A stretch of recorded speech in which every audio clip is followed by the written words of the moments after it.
Good morning, everybody. Keith Engle here for Jack and Keith's Weekend Playbook here on TGI Sports Talk and live on the McGrath Podcast Network, as well as Facebook, YouTube, and Twitter. I welcome in my co-host, former boxing. I want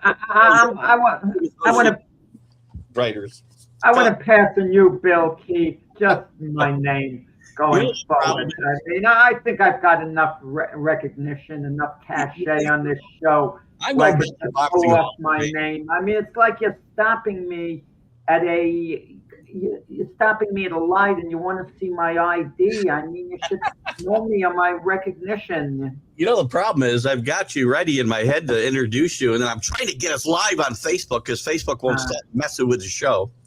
And then I bumble it. So anyway, Boxing Hall of Fame writer Jack Hirsch is with me. How are you, Jack? Good. Lots to talk about, Keith. I'll tell you what, it was a wild weekend in football. We saw some exciting football. We didn't see a lot of great football all the time, but it was a lot of fun. We'll talk about Saturday's games and some of the controversy, which I think is just way overblown myself. Yesterday's game, both played in inclement weather, and that's football to me. Stop building dome stadiums. Yesterday was January football. I love to see it. You want to play in warm weather? If you're a warm weather fan, then get the home field advantage. So we'll talk about all those games. We'll talk about tonight's college football championship game, which we haven't had a lot of chance to talk about. Maybe a few things about some coaching and maybe some Met news. We'll see how much time we have. Jack, did you enjoy this weekend of divisional round football? I mean, I enjoyed it a lot. I mean, especially the Ram-Bag game, the New England-Houston game. I mean, I watched it all, of course, but you could do without it. I mean, what a sloppy game. And one game shouldn't make you reevaluate your opinion on a player who has a large enough body of work. But I kind of have to maybe reevaluate my opinion on C.J. Stroud. I look for him to have a really good game. And I remember what he did in his rookie season with Houston when he was phenomenal. In the last couple of years, he hasn't been as good. But I looked for him to bounce back yesterday. He was dreadful. He was awful. You can't teach instincts, Keith. You just can't. You can teach a lot of other things, but if a quarterback has bad instincts, you have a problem. And C.J. Stroud, I mean, he was dreadful at times. And then he'd make good plays and show his potential. Don't get me wrong. Houston won 10 games in a row going into this. You don't win 10 games in a row without a decent quarterback or without at least a quarterback who's good enough to run your offense. So I would move forward with C.J. Stroud next year if I'm Houston. Absolutely. They have no other alternative. There's no choices. There's not better options. If he doesn't improve or perform any better going forward, I would kind of start eyeing a changing of the guard if I'm the Texans. And it pains me to say it because this guy was headed to the short list of the best quarterbacks in the NFL at one point. You know, I'm going to tell you, and good morning to everybody that's with us so far today, Danny, Rick, and Brian, and whoever else might be here. Guys, here's my problem. Well, since we're on the Patriot game, and quarterbacks have to overcome adversity. You're not going to play in perfect conditions all the time. You're not going to play your best football, and you've got to find a way to overcome that. Drake May has done that a couple games in a row. He's found a way to get around the mistakes he's made. He didn't play perfect football. He put the ball on the ground 4 times yesterday, lost it a couple, 3 times. But here's my problem. And what the Patriots still are not going to get, they're never going to get any, they're not going to get any break this year because they played without Nico Collins, and CJ Stroud gave them the game. And, we're not going to play against most Knicks next week. I'm so tired of this narrative. Yesterday on social media, last night, the Patriots were just given the game. And I'm like, can we not give the Patriots defense a little bit of credit for what CJ Stroud went through yesterday? A lot of those passes were because he was under duress by the Patriots defensive front. And also the Patriots played well in the backfield. He threw a lot of bad passes. I get it. The conditions were awful. I'm not excusing his performance. He didn't have his tight end, Dalton Smith, either. I understand he was missing guys, but let's give the Patriots a little bit of credit because their defense has been smothering the last 4 weeks. We go back to the Jet game. They have been smothering since my boy, the big man Williams, got back on the defensive line. They have been a different unit, and give them some credit. Don't just tell me the Texans handed you the football game. No. The Patriots earned their victory. I mean, without question. The point is C.J. Stroud made some dreadful throws. Even if you're under pressure, you throw the ball away. He threw the ball into crowds. I mean, there could have been additional interceptions. I mean, he lucked out at times as well. 2 of those were because he got hit while he was throwing the football. One of them went through the receiver's hands, in fairness to him. So you look at the total of 4 interceptions, and you could say, well, maybe 3 on him, maybe 2 on him. But there were number throws where you could have added to that number had, New England held on to the ball. But for what it's worth, I agree. New England had C.J. Stroud under duress all game. But then again, Houston had Drake May under duress. And this was one of the few times that Josh McDaniel, the Patriot offensive coordinator, he was beaten down. At times, I got the feeling he didn't even know what to do with the Houston defense. They were so dominating at times. So he would start getting uncharacteristically conservative, Josh McDaniels, at times as well. And listen, the conditions were the same. Drake May didn't make the foolish mistakes that C.J. Stroud would make. Or he didn't panic the way C.J. Stroud would sometimes panic. He kept his poise a lot more. And you saw the difference in quarterbacks between Drake May and C.J. Stroud. But if you take the C.J. Stroud of his rookie season, you wouldn't have seen the difference in quarterbacks. You would have seen an elite quarterback in C.J. Stroud. What's happened these last couple of years? That's the question. But listen, kudos to New England. They went out. They won this game more than Houston lost the game. The Houston defense played really well, by the way. They brought what I know the Patriots got 28 points, but their defense played really, really well and just couldn't bail the offense out the way they did against Pittsburgh with 2 defensive touchdowns and whatnot. Patriots were fortunate on a couple of the fumbles. I mean, that could have been a disaster. The second one he had, if you remember, Drake Ray ran for a first down, then fumbled, and the ball got kicked. The Texans were trying to pick it up and it was getting kicked around. That could have been his touchdown. And that would have made a big difference in the game. But again, Drake May overcomes adversity during the course of this game. He throws 3 touchdowns. He didn't play horribly. Great catches by Diggs, great catch by Booty later in that game. And Drake May didn't play great. He's got to have better security. I say that. Got to take care of it. Drake May right now. Hear me out. He's a game manager, but he can go out. Wait, let me finish. But he can go out and win the game for you if you need him to do it. He doesn't have to go out and win the game, make big plays. He just has to play within the system.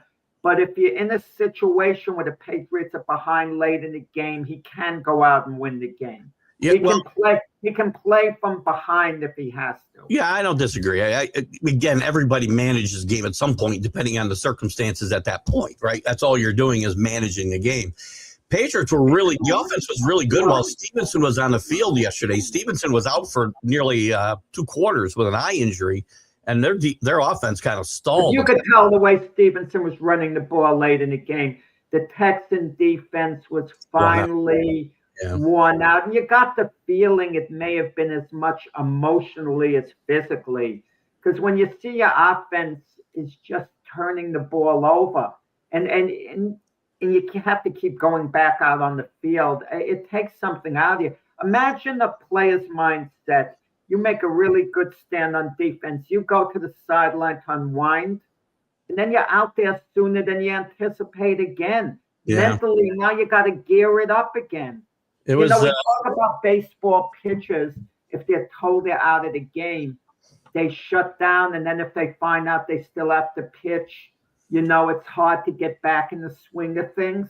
What about defensive players in football? You shut down temporarily. You know you're going to have to be out there, but you don't anticipate being out there on the snap of a finger. Like, what? We turned the ball over? And they're now in the field. It kind of got to them at the end, and it became apparent to them at the end they weren't going to win the game, either. I get it. Watching the last 2 Patriot games, if you're not a Patriot fan, you may not have enjoyed watching the games because they were really ugly football games. But at the end of the day, it's about winning. It's not about, it's not pretty. You don't get style points at this point. And I got, seeing a great catch yesterday, I got more an appreciation for Kenneth Bourne, their wide receiver. He really, he's really a nice talent. You talking about Booty? Booty. Yeah, Booty. Booty's probably going to be the number 1 receiver there next year. He is, but he has really made big catches this year over and over again. Pop Douglas hasn't had a lot of catches, but he had a big catch yesterday for a touchdown. They don't have elite weapons, but they have really effective weapons, and they know their roles and their jobs. And and part of it too isn't just Grable's coaching. They drafted really well, the Patriots, last year. You don't know how well you drafted until the players actually play. Yeah. But everything is, fit into place. A really good draft. The team can turn it around very quickly if they have a really good draft. And with the Patriots, it's twofold. I understand Grable deserves the majority of the credit as the coach, but the way they drafted as well. And listen, let's give Robert Kraft some credit too. I mean, some people might think it's a no-brainer to pull the plug on Jared Mayo. Not easy.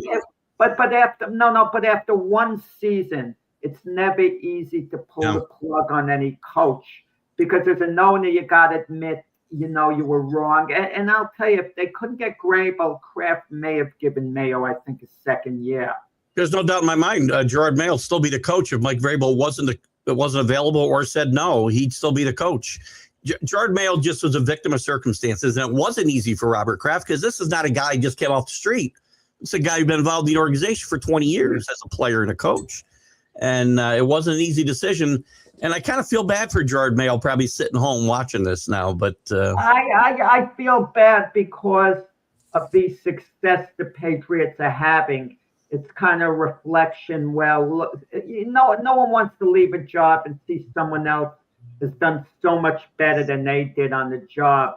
And what's Gerard Mayo going to say? Well, if I was still the coach, I'd have him in the same spot. It's always a possibility he would have. You never know, but by the way, you mentioned the draft, and you're absolutely right. They've drafted well the last couple of years since the Belichick era ended. Free agents, though, this last year, they had a bounty of free agents. Milton Williams, the way I mentioned, came back from injury. He's had a major impact. Davis has had a major impact. Landry's had a major impact. They did really well. And a couple offensive linemen, they've done really well in retooling. When Davis had to go to the concussion protocol, you kind of sometimes wonder, does it carry over into the next week? Because look at Nico Collins. Yeah. I mean, he wasn't allowed to play. I mean, normally it's just for that game. The guy might not be allowed back in. It all depends. I mean, Gonzalez was in protocol until Friday, and he came out, and Nico Collins didn't. You got to play with what you got. And part of that is, again, I talked to this, Danny Fuller and I kind of debate this a lot, that, I say you can't blame injuries for losing, right? But I don't say injuries don't matter. But you have to find a way to plan for when they come, and you have to be able to scheme around them. And it is, but injuries do play a big part in things. Don't think for 1 second, Stidham starting in place of Bo Nix isn't a major factor, because now the Broncos, they have to change their whole game plan, a lot of their game plan at least. And the mindset of the players as well on Denver, we don't know what it is going into that game. Here's the benefit. They practice with Stidham every day. Don't listen to what they say. They're going to say they have full faith in him. He can get the job done. But they have an idea in my head. I remember Jim Jeffcoat said when he did the podcast with us, great Dallas Cowboy players, he said, when we played, we wanted Troy Aikman to go out there and win us the game, our quarterback. Our backup, Jason Garrett, we just didn't want him to mess things up. That was, and is that the mindset? Is that the Bronco mindset? Our defense is going to have to play the game of our life, shut New England down, and get just enough points. Because you're walking a tightrope if you're thinking that. And I'm going to tell you, New England's defense can match up favorably against Denver's defense. I'm not saying it's better or as good, but there's not a big gap. There's not a big difference in defensive efficiency. Let's call Denver's defense marginally better. That would be very fair to say. I would say that's fair. Yeah, but I don't think it's the difference maker, because and especially, a healthy Drake May. Imagine if things were just the opposite, Keith. What would be going through your mind if Bo Nix was healthy and you didn't have your quarterback in there? We'd be a 2-touchdown underdog Sunday, because if you had to go with your backup. Yeah, for sure. And Danny, we're going to get to the other games, I promise you. Here's the thing. I've got to listen to so many haters on Facebook who don't give the Patriots any credit only because you hate them. Danny, Keith is a New England Patriot fan. I mean, if we were objective, we would have started off with the Bear-Ram game. Yeah. That was the real game. But we got to get Keith giving him a stay. Otherwise, Keith would be a little antsy, raring to go, talking about New England. So how many Sundays? To get it out of your system. Listen, and also their receipts. Yours truly predicted the Patriots would have a 6-11 record this year.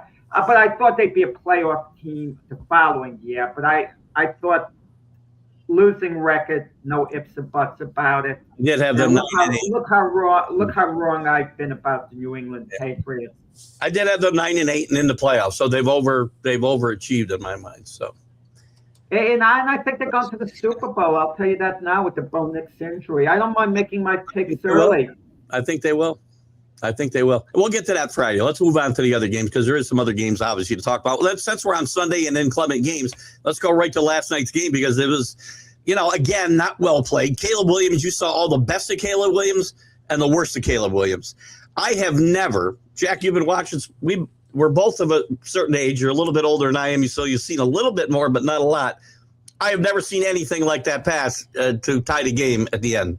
Running back. It was insane, because he was running backwards. The guy was running backwards. I thought to avoid the pass rush, he was going to run down the field the other way. Could you imagine he had 50 yards more? He ran all the way down the field. He eluded and he zigged and he zagged. That would have been, it was entertaining. And everyone sees him running the opposite way. He didn't even look. I wonder, Keith, was that an accident, the touchdown pass? Did he just fling it in the end zone and his guy happened to be there? We'll never know, because he'll never admit it if that were the case. I didn't see him. I just got lucky. He got lucky, but you have to have a certain amount of talent to get that lucky, because you can't even throw the ball running backwards 45 yards. Who can do that? Not many guys. Flung it in the end zone. We heard that about the Montana to Clark touchdown pass. What was it, 1982? This was I think it was. There's people who feel Montana was trying to throw the ball away, and Clark leaped up in the air and caught the ball. I mean, I think Montana was legitimately trying to throw it to him, but some people think the other way. And I kind of wonder that he just fling the ball like Terry Bradshaw, the immaculate reception. He just flung the ball there. It's sometimes you have to, when you're under duress, you have no choice but to do it. But listen, I'm willing to give Caleb Williams the benefit of the doubt that he somehow spotted the receiver, threw it to the intended area. I don't think he spotted anybody. I think he knew a guy was supposed to be there, and he got the ball to the best place he could do it, under duress. And I know Brian last night was commenting on how bad the Rams defense was on that play. I thought the Rams defense was pretty good. I thought they were good. What's he talking about? They're bad. Jesus, you had the guy, you chased him 30 yards backwards, and the secondary covered the guys for 10 or 11 seconds, for crying out loud. Could I say something? We criticize coaches after the fact, okay? And if the coach does something correctly, we keep our mouth shut after the fact because we don't want to look bad. That's what I hate about commentators. You and I can't do it on live time because we're not announcing the game. But there was one move made that I really didn't like. I mean, in overtime with the Rams, they get the ball first. They're on their own 35, 4th and 2, and they punt the ball. Now, I understand if you go for it on 4th and 2 and don't make it, the Bears are already in field goal position to go for a long field goal, and chances are they'll try to move up and make it an easier field goal. I get all that. But if you punt the ball to the Bears, there's a good chance you don't get it back either, that they're going to get in field goal range. All they need is a field goal. And McVay punts the ball on 4th and 2 at his own 35. To me, you take your shot right there. You have to. But he punts it, and you want to know something? The Bears were starting to drive the field goal range, but the interception put an end to it. Yeah, and talk about that interception. The bad Caleb Williams was he throws 3 picks yesterday. Listen, Caleb Williams has had a really good year. He's brought this team back in places, not just last night, but last week and other games. He's played really well, but he still makes these throws that make you scratch your head. I'm not sure that he gets all the blame on that. It kind of looked to me like more quit on the route. I don't know what the route was specifically what was supposed to be, obviously. Not a great pass, but it kind of fluttered. The wind kind of had it. You can see the wind pulling it away from Moore in the first place. But Moore didn't look like he was going to where the ball was ever. So I think there was some miscommunication there, and that's got to be on the quarterback as well, I believe. Yeah, I could live with Caleb Williams' interceptions now and then because he makes a lot of big plays. We were talking about C.J. Stroud before. C.J. Stroud doesn't make a lot of big plays anymore, it seems, the way Caleb Williams is. Yep. So that's what bothers me. If you make enough big plays, you go out there, you're taking a lot of chances, you're going to get burned now and then. I mean, I'm okay with it. Look, who is the greatest gunslinger of all time in the NFL? I say maybe Brett Favre, okay? Fair. And Brett Favre would get burned a lot on interceptions. He would, but he'd make a lot of big plays, and who would want Brett Favre as their quarterback? Come on. The guys we look at as great quarterbacks, none of them threw more interceptions than Brett Favre. Brett Favre threw a ton of interceptions. Yeah, but that was his style. He wasn't scared to make mistakes. Caleb Williams is what he is. He doesn't back down. He has a great self-belief. He'll keep coming at you. He'll go out there to win games for you, try to win games for you. He's not going to sit back. He's not going to get intimidated. I like his attitude. It was a bad interception. Was it on Caleb Williams or DJ Moore? I kind of think it was more on Caleb Williams because DJ Moore was nowhere near the ball. But, it's what it is. Great year for the Chicago Bears. Great year. And, and that one play he made that didn't have a bearing on the outcome, Caleb Williams, but it was a legendary play. Okay, it was a fun play to watch. Him running the other way, it was so unorthodox, and then flinging the ball, and then they were gasping in Chicago. The Bear fans were like in disbelief. Do we just see what we saw? If the Bears won like that game, unbelievable. if the Bears won that game, we'd be seeing that game like we'd be seeing that play over and over again, like we see the Immaculate Reception. That's how big that play was in my mind. Coach McVay of the Rams, his mouth was open basically. Mine was too. Like what the heck? And all of a sudden, if you're the Rams, you have the game won, and now it's going into overtime, and you could actually lose. But I'm going to tell you, Rams got a good team. They do. They got different weapons. Really, a really good defense.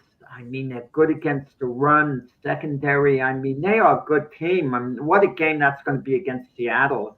I do think Caleb will, as Brian said, I think this is Brian. Brian says he'll live and learn from this. I agree. Wait. I don't want to hear living and learning from. Once you're in the playoffs, guys, it's disappointing. You get eliminated. This isn't a learning lesson. It's about winning. It is about winning, but you learn from your mistakes and you get better the next time you're in that situation. That's how you improve and become a Super Bowl winning quarterback. I think Caleb Williams has got Super Bowls in him. I think he's that talented.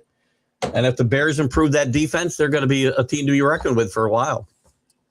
Just saying. But the Rams are very good. They're very well rounded. They're good on defense. They play good on offense, and they play really good when the game's on the line. Right? Again, I said last night, and he didn't do it right away, but Stafford gets the ball at the end of the games and he wins. And he did a great job last night keeping his team on an even keel in bad conditions. Well, it took him a while to get Devontae Adams going. They never really got him going. He had a couple of catches, late in the game, the fourth quarter.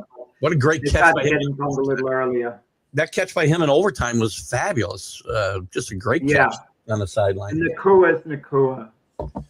It's just that guy's an incredible talent. A little strange. He's a little strange, but great talent. We'll move it back to Saturday. We'll go back in time. And we'll go to the Denver Bills game. We already talked a little bit about the injury to Bo Nix, which shocked everybody, including Sean Payton. He thought he was fine, even when he came to the sideline after before they kicked the winning field goal. But he apparently got hurt on the second to last play in overtime. Listen, let me just go on one thing. I'll let you go.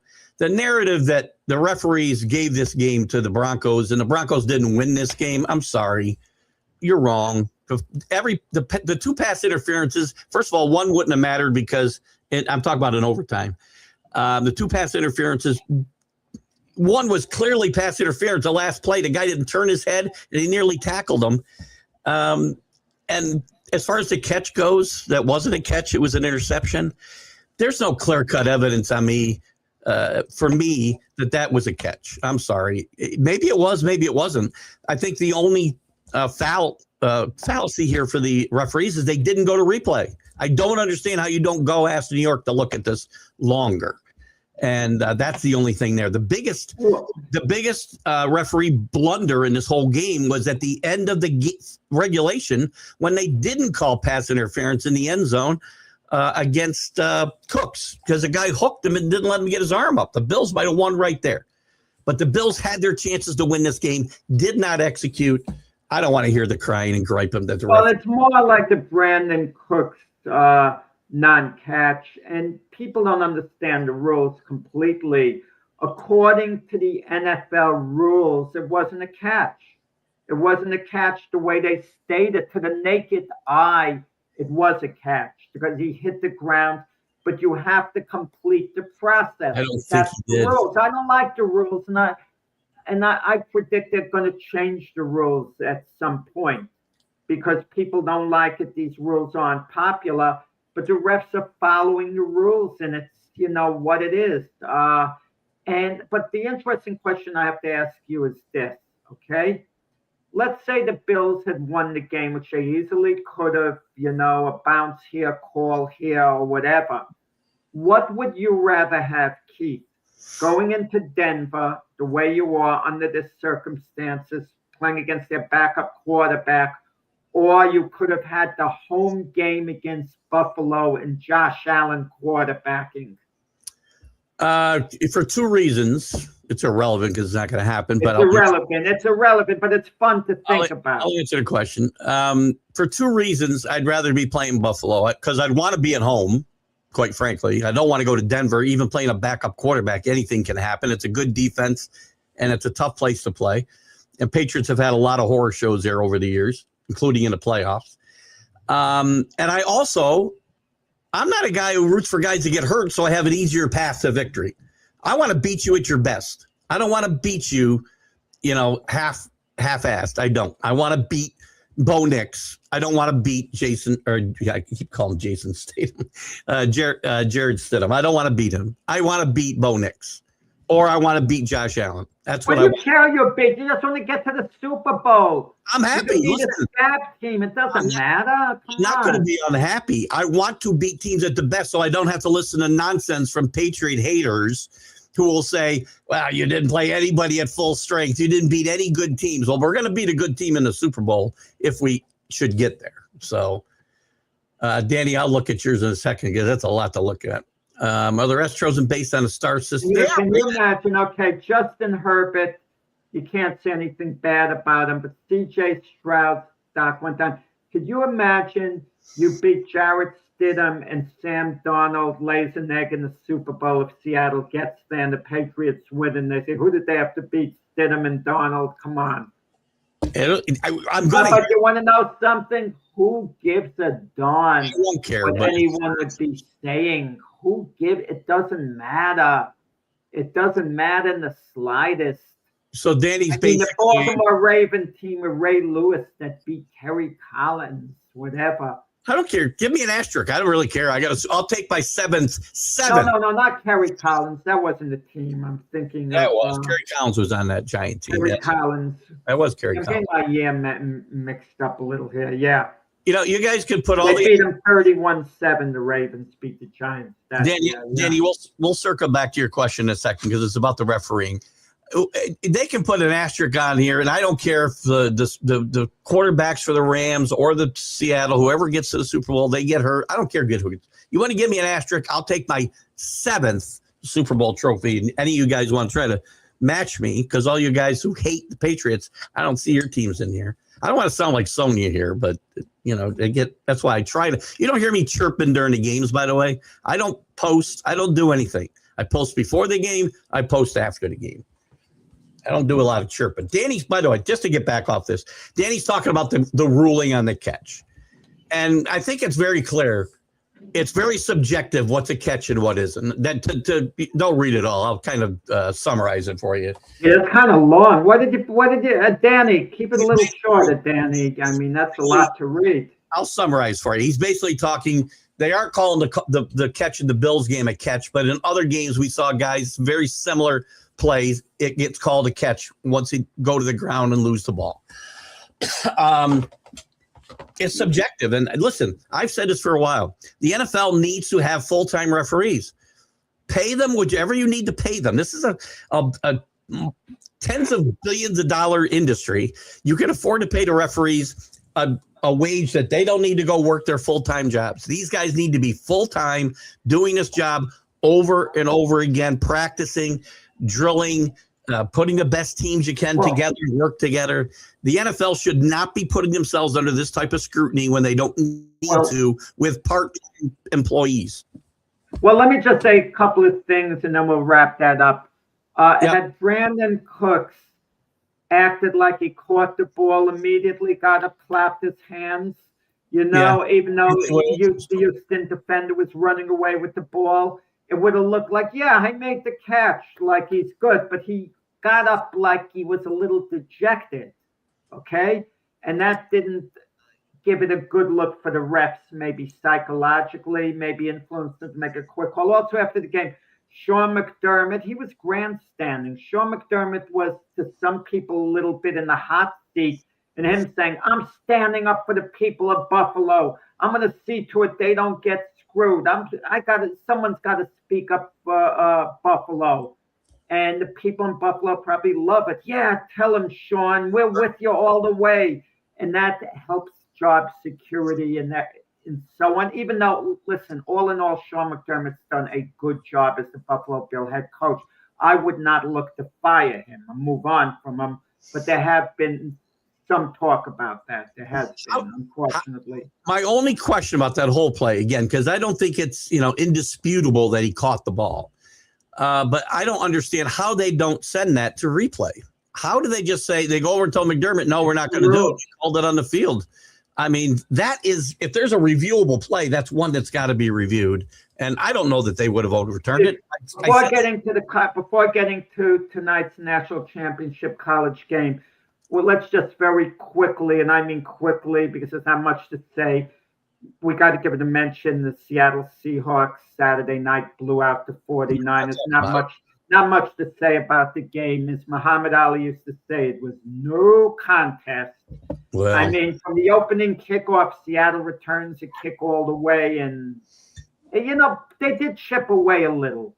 With Brock Purdy in the first half. Yeah. They did chip away a little, but did it ever feel like they were never threated all the Niners? Yeah. A resounding win for Seattle. Even when they would sneak up a little bit, did you ever feel like they were in that game? I don't. No, they were never in that game. No, they would settle for a couple of field goals when they badly needed a touchdown. And listen. That's the better matchup of the two. The Patriot-Broncos game is a very good matchup, compelling matchup. But the Rams and Seattle, I think this is the start of a real rivalry. It's a rivalry game, okay? Yeah. The Patriots in Denver's not a rivalry game. But going forward now, this is the tiebreaker this year to see who gets to the Super Bowl. And I think going forward, the LA Rams, Seattle Seahawks are going to be maybe the best rivalry in the NFL. Maybe. Might be. Well, you got to remember that they're going to need a quarterback in LA pretty soon. I mean, the guy's 38 years old. He's not playing until he's 44. He's not. If they win the Super Bowl, I don't see him wrong. It depends how much he enjoys playing. Look, he's capable of playing a few more years, Matthew Stafford. The question is whether he wants to or not, whether he has that interest. I agree. There's no doubt this Seattle team is the best team left right now. Is there any doubt about that? Right? Yeah, there's doubt about that. There's doubt about that. They don't have the big game players, or their weapons are not as plentiful as the LA Rams are. I think the Rams have a better quarterback. I think the Rams have the better receivers. The Rams have the better big players. I think the Rams might be deeper at wide receiver. I think Seattle's got a couple of pretty good frontline receivers, and Kenneth Walker is playing at least as good as Kyrie Williams. Walker is outstanding. Yeah. So I think the only place the Rams have a significant advantage in my mind is that quarterback, and that's a big one, by the way. I'm not saying it isn't. The defenses are both good. And Nakua and Adams have it over Seattle. Yeah, fair, I guess. And Jared Verse, he's as good as any defender on. What they do during the regular season? These two teams split, I think, during the regular season, right? Yeah. This is going to be a great game for sure. It's going to be a great game. And I hate the cliche with turnovers, special teams. It's going to be. There's not much separation between the two teams. It's going to be outside factors that you can't predict. Who's going to fumble the ball, a deflection, a special teams play. I think that's going to decide it. It's going to be a close game. It's going to be very close. Danny picked the Rams at the beginning, but he shifted his opinion to the Seahawks because they have momentum, Jack. Yeah. What about the Rams? I mean, I guess the Rams. But then there's the school of thought that the Rams won 2 squeakers.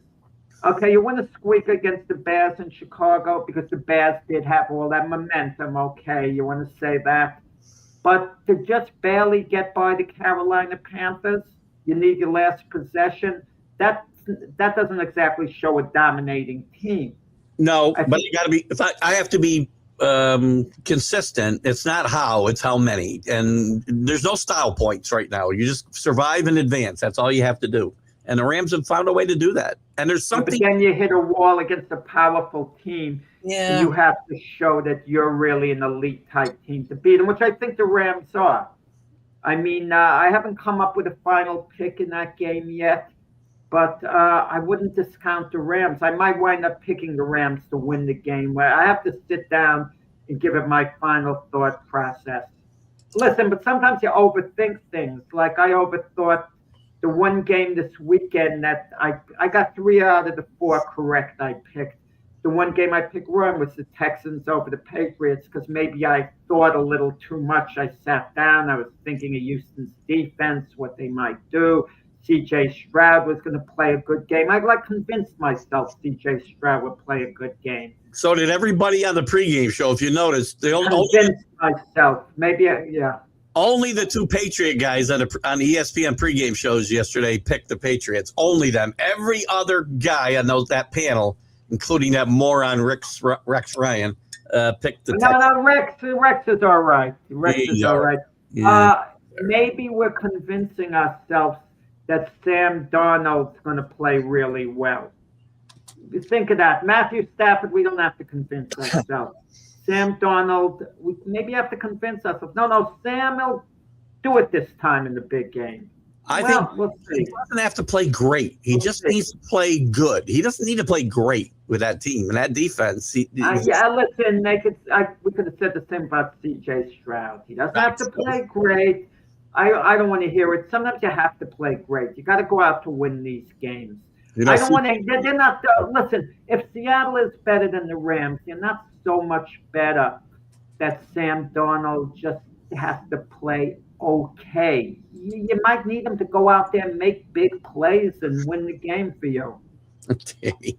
Danny, we'll pick these. That was a shot at me. I'm hedging my bets, but I already got big money in my pocket, no matter what. Anyway, we'll talk more about Championship Sunday on Friday. I will ask this though: who schedules baby christening on Championship Sunday during the football season? Who did that? I missed that. I got my granddaughter's christening at freaking 11 o'clock Sunday morning with a brunch afterwards at a 3 o'clock game. Are you freaking kidding me? I got a better one than that, Keith. When I was a kid, Super Bowl I, we had a cousins club meeting during the game. But fortunately, the men were football fans. The families were all supposed to be together. We split up, a few of us, and we sat in a room and watched the whole game. That's what's going to happen. And I remember one of the brothers of the person who hosted it saying, I told him he shouldn't have put on the damn game on Super Sunday. And we watched the whole game at least. It was on 2 networks, CBS and NBC. I remember. It was on the NFL channel, CBS, and the AFL channel, NBC. And I remember me being an AFL fan, Joe Namath, as a kid. And I said, can we watch the AFL channel? And they put on NBC. I was a kid, so they wanted to accommodate me. If I was an adult, they'd probably just do whatever the heck they wanted. Scott's got a better one than both of us. His wife, if Scott's a big Patriot fan, his wife wanted to get married on Super Bowl Sunday when the Patriots beat the Rams with Kurt Warner, the Kurt Warner Rams. God damn. Women don't pay attention. I'm sorry. I'm going to get a lot of trouble for that. But anyway, I've informed my daughter that I'm out of there. I checked the distance to the restaurant home. It's 25 minutes. I'm out of there at 2:35. Bye. Well, the boxing judge, Harold Letterman, his wife had a surprise party for him in a restaurant during the Titan-Cardinals Super Bowl game. And I went because he was a very dear friend of mine, and they had no TV there. We're in a darn room, and this is before the cell phones. I have to, every once in a while, leave the party, go out to the bar, take a peek at the score, and then go back in. And it was far away from my home. And I just got back at the end of the game when there was that famous tackle made in the last play of the game. It was crazy. Danny wants to know, because I've been on a cruise the last 9 years for the Super Bowl. And I'll tell you what, there's no better place to watch it. I watched the Patriots come back from 28-3, my first Super Bowl, or cruise with a Super Bowl. And I never had so much fun in all my life because there were so many Patriot haters there. I loved it. Well, one thing I want to do is go to a Super Bowl party because No. I tried it one year. I went to my sister's. No one was interested in the game. I ducked into another room. A few people were there. And when a lady asked, what is a punt? I couldn't, she asked me, what is a punt? What are they talking about? I said, look, this is a Super Bowl. I really don't want to explain it in this game. It's not a regular season. I couldn't take it there. It was untakeable. Rick played football on his wedding night. God bless him. All right. Anyway, let's move on a little bit. We'll get to more football, more NFL football. By the way, Frank's up there. Was Frank there? Did I miss? Frank is on here. Yeah. Hey, how do you like that? How come You know what? What does Frank know about football? He said the Eagles and Ohio State were locked to win it all. So you made a comment about Frank making football references on a boxing show. Now he's getting on you for making. I just quoted Muhammad Ali. Come on, Frank. I got to tell you, by the way, I'm very disappointed because I know you wanted to do the show with me on the 30th when Jack's away. I'm away, and unfortunately, we won't be able to do it. But I guarantee you, we'll get together and do a show for sure. Because I know first day I'm out, Frankel is slotted into the spot. But what does Frank know about football? He said the Eagles were locked to, win the Super Bowl. And Ohio State was a lock to win the national championship. Remember? And they're long gone. He did. You guys made a lot of money though, hating Ohio State and betting on them. So anyway, Frank lost his money on that. He lost his money, but he got his wish. Speaking of college football, we have a big game that's kind of, again, it gets buried in all these NFL playoffs. I've got a lot of people watching, but nobody talks about the game leading up to it because there's so much other stuff going on. Coaching hirings, the great divisional round games, but there's a big game with big repercussions. Is Miami going to get back on the top with what they're trying to do for 20 plus years? Or is Indiana going to get there for the first time in their history? They've never been close to this pinnacle. Great game tonight, Miami Hurricanes and the Indiana Hoosiers. Indiana's a prohibitive favorite in this game, and they, for good reason. They played really well. They got great wide receivers. They run the ball well. They got an Heisman Trophy winning quarterback. Their defense is solid. Their special teams are solid. Yet Miami keeps finding ways to win, and I've said this before, they've got a narrow path to victory tonight. And they've got to play clean football. We can't have 7 penalties like they had last week. We need Carson Beck at his best, not turning the ball over, letting him run the ball a little bit. And they need to run the ball and keep that Indiana offense off the field. Before talking about the game directly itself, when the game should be played, you're right. The game kind of got buried in all this NFL stuff. The time to play the game would have been next Monday or next Sunday. Next Sunday, because the Super Bowl, there's a 2-week gap.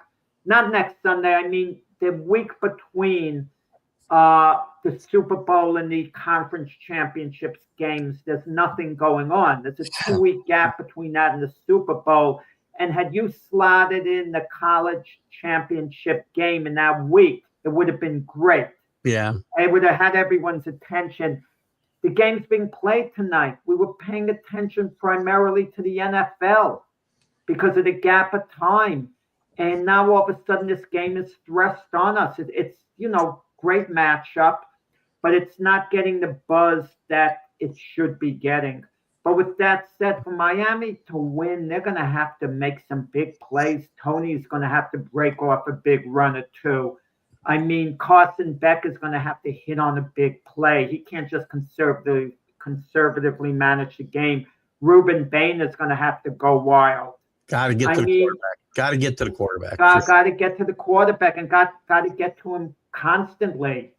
Got to, somehow get Mendoza out of his comfort zone, which is easier said than done. Indiana just wears you down. They're so methodical. They keep beating on you. And I don't think Miami can keep up with them in that type of game. Miami's going to have to be a big play team. And they can't allow opportunities to slip away. Miami's capable of winning this game. It's not like they're not capable of winning it. But I know that Indiana has won their 2 playoff games handily, but I can make a case that the Hurricanes have beat 3 teams that are better than any of the teams that Oregon beat in this playoff. Indiana beat in this playoff. They beat Oregon and they beat Alabama.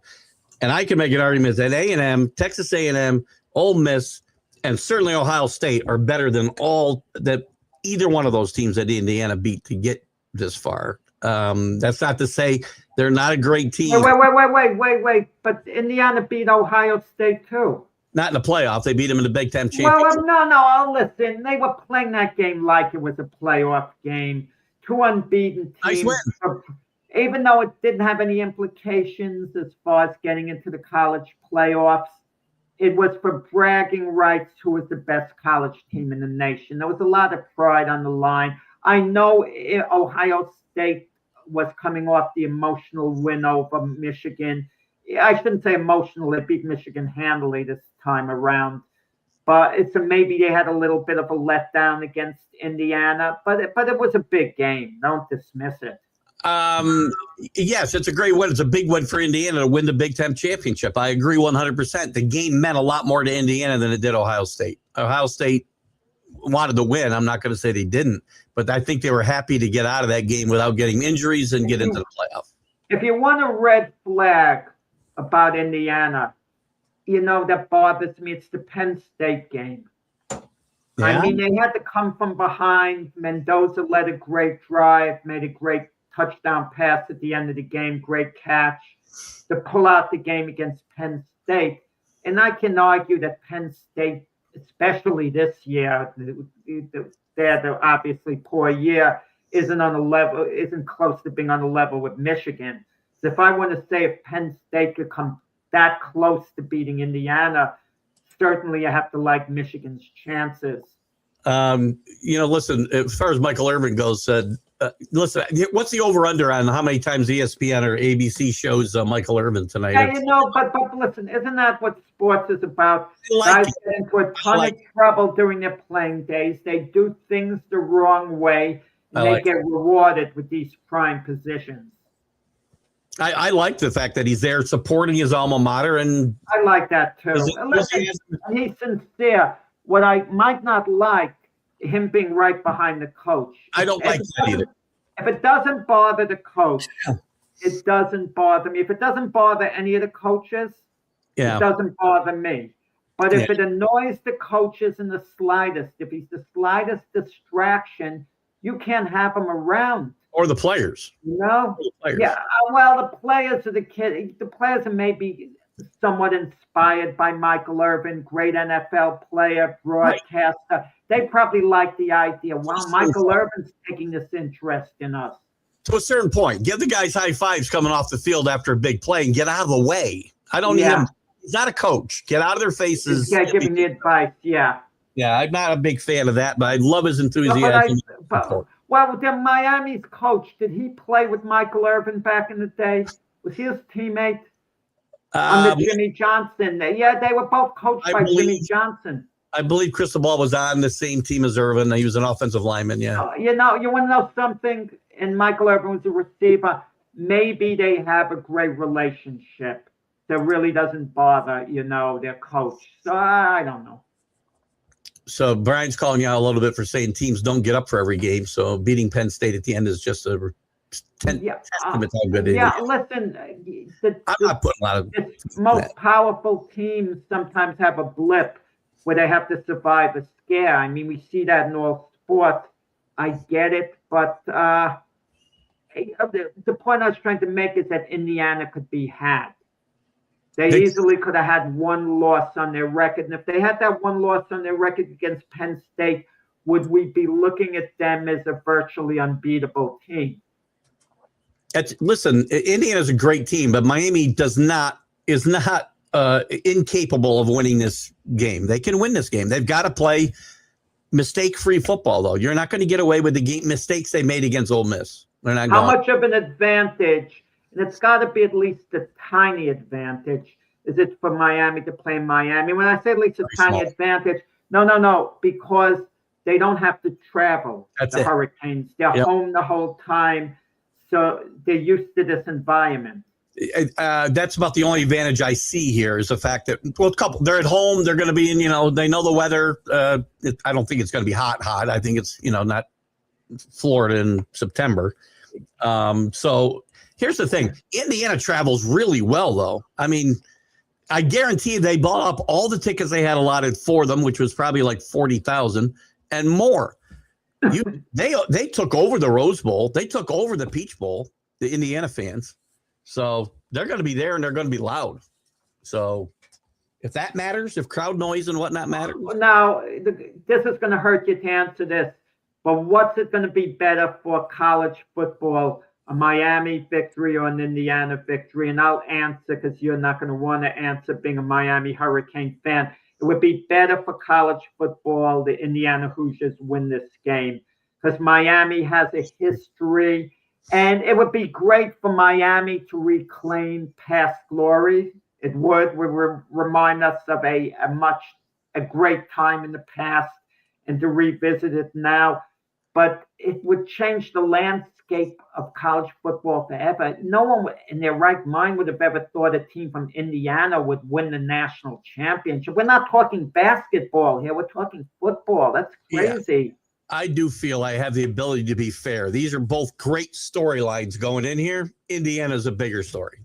Indiana's a far bigger story, without a doubt. If Miami wasn't doing this, Miami'd be a huge, huge story. Them coming back and after being irrelevant for 20 years, they'd be a huge story. There are implications in the draft as well. Okay? Talk about the combines all you want. There are few players who are going to be drafted highly. Just how highly, we don't know. And Fernando Mendoza, if he plays a terrible game tonight, is he still a lock to be the number one overall draft choice by the Raiders? I think he still would go number one regardless, but he'd have to be atrocious. Indiana would have to lose, and he would have to look awful for him to fall out of the number one spot.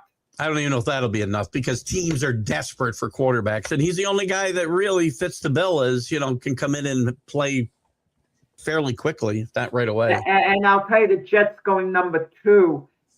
And now with Dante Moore out of the draft, you get the feeling if they don't trade down, they're going to keep that pick. So you want to see how Ruben Bain does. If Ruben Bain is, a wrecker on defense today, his stock would go up even a little more. But if he's kind of not a non-factor in this game, he might fall a few slots off. I mean, it does happen once in a while. It happened with Leonard Williams of the Seahawks. Yeah, I think he came out of USC. He dropped a few slots. I think he's going to be a top 5 pick regardless. But and I think the Jets could do worse. Jets got 2 first-round picks. You can find a quarterback later in the first round if you really want one. You don't need to take a quarterback here. In fact, that's part of the storyline, not for the first round. But if Miami wins the national championship and Carson Beck looks great, he becomes a first-round draft selection. I would say, based on to follow this conversation, I would say the guy who can impact his draft status the most tonight is Carson Beck with a really big game. He can impact his draft status. Still, it's back in the first round, though. Best. I mean, it's probably second round. Well, the Jets go number 16, so you never know. Right now, Beck's like a third rounder. Yeah. So. He could be next. If he has a terrible game, he could wind up like Quinn Ewers and going the 7th round even. Anything's possible.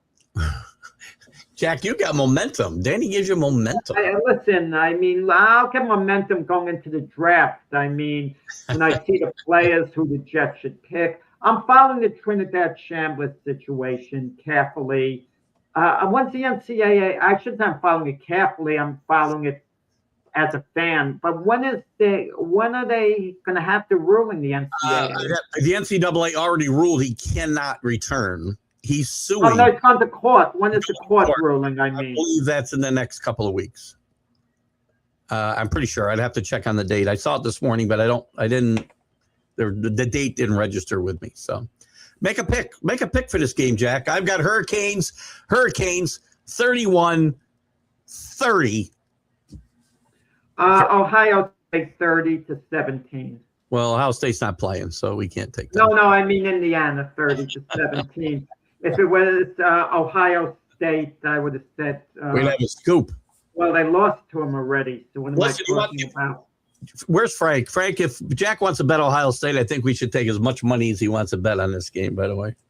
Frank lost his money. I mean, he was hoping the Eagles and Ohio State would get eliminated. He was willing to lose his money. So I'll tell you what, I got Miami plus 2,200 to win the national championship after they beat Texas A&M. That was still a pretty good price at that point. And I got the Patriots, by the way, plus 3,000 right before the Jet game. So wow. I got two big bets in play here for these championships. Wow. Yeah, it's good to get some of these teams take a fly on them very early. See, we got a couple of predictions. Let me put them up here. Danny likes Indiana 38-23. Guess the over's in play tonight. Frank would love to take your money, by the way. So. Yeah. I love it when Frank shows up to the show. It's a lot of fun. So, and Danny, you're the best. Love you, brother. I know that you like to bust my chops, but we have a lot of fun. Jack, any last boxing news you want to throw at us? We'll talk tonight. We'll talk tonight on Glove Fist. Yeah, I mean, Virgil Ortiz, Oscar De La Hoya's fighter, who was negotiating for a big fight against Boots Ennis, and would hit a lot of snags. Virgil Ortiz is now suing Oscar De La Hoya and his promotional group to leave them because they obviously want to make the fight with Boots Ennis, and it's a whole complicated thing that's going to wind up in court. Well, you'll catch that tonight on Glove Fist with Frank and Jack at 7 p.m. Eastern right here on the McGrath Podcast Network. Guys, we'll catch you Friday with this show, and we'll talk about the conference championships and a lot of other stuff in sports, and I'll catch you Wednesday night with the college football huddle.